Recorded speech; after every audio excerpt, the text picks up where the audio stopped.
In this video, we are going to discuss factoring by the common monomial factor. First, i-recall muna natin paano ba natin kinukuha ang GCF o greatest common factor ng mga numbers. So, ano yung greatest common factor?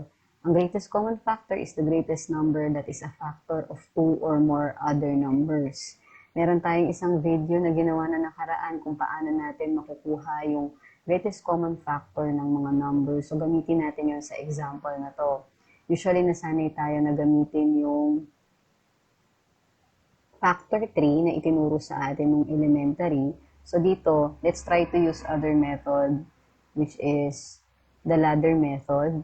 So, let's say we are trying to get the GCF of 12 and 18. So, think of a number, a prime number, wherein pwede nating i-divide itong dalawang number na to.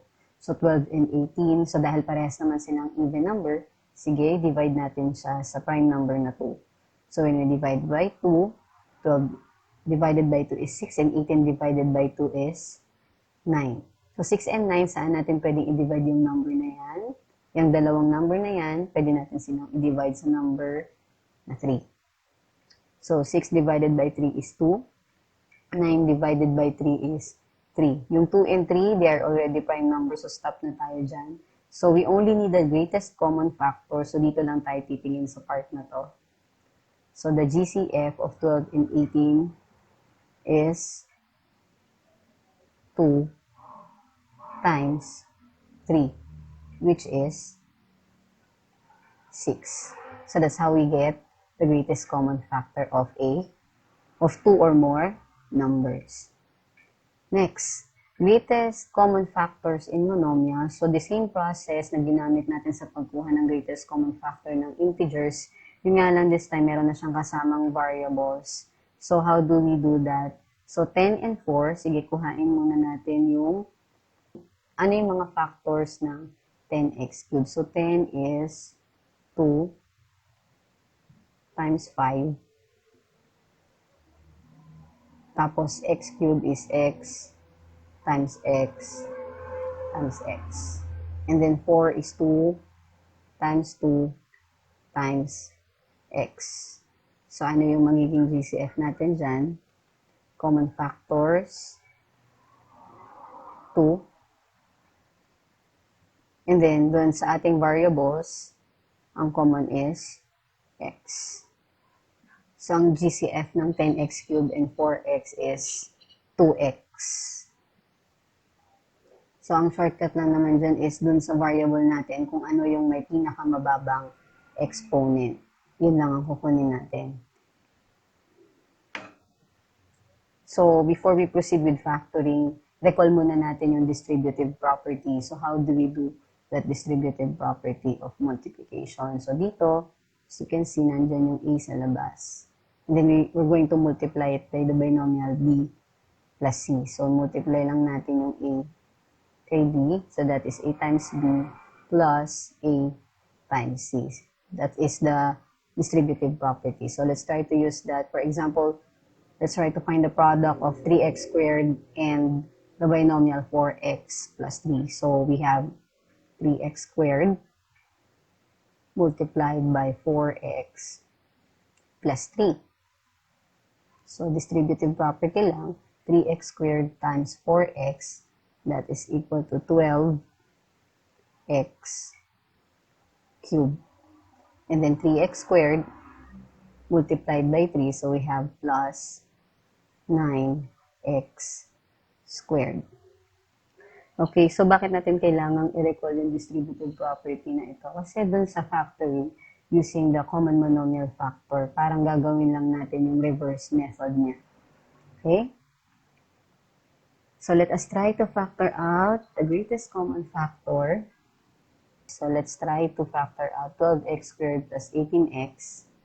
So, paano natin gagawin yun? So, let's have to think of the greatest common factor ng 12 and 18. So, kanina nagawa na natin yan. The greatest common factor of 12 and 18 is 6. And then, comparing the variables x squared and x, ang may pinakamababang exponent is x. So, siya yung nandun sa labas. And then, doing the reverse process ng ating distributive property kanina. So, dito is 12x squared. Inilabas na natin yung 6x. So, ano ang matitira doon sa loob? So, 6 times 2 is 12. So, naka-factor out na yung 6. So, ang natira sa loob is 2. And then, you already factor out 1x. So, ang matitira sa loob ay may isang x. Plus 18. Nasa labas na yung 6. So, 18 divided by 6 is 3. And then, wala nang x dito kasi you already factored out x. Next, 3x squared y to the 5th plus 6x squared y to the 4th. So, what is the GCF of 3 and 6? The greatest common factor is 3. And then, comparing x squared din naman sa kabila, so let's factor out x squared. Y to the 5th power and y to the 4th power. The least exponent, let's factor out y to the 4th. Then, ano ang matitira sa... So, we already factored out 3. Ano na lang may iwan sa loob? We only have 1 as the factor. We already factored out x squared, and then you factored out y to the 4th, y to the 5th siya. So, ano lang ang natira sa unang part? So, ang natira lang is y plus 3x squared is already factored out. So, 6x squared, ano lang ang natira is 2. And then, y to the 4th, naka-factor out lahat ng y to the 4th. So, walang natirang x squared and y to the 4th. So, yun na lang siya. Okay, this time, tatlo yung ating terms.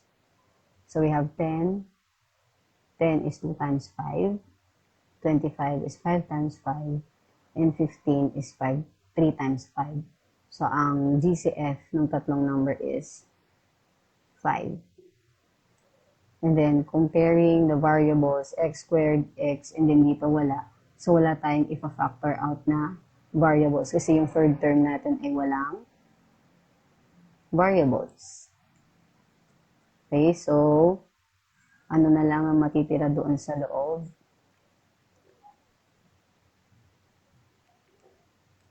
So, again, we have to factor out 5.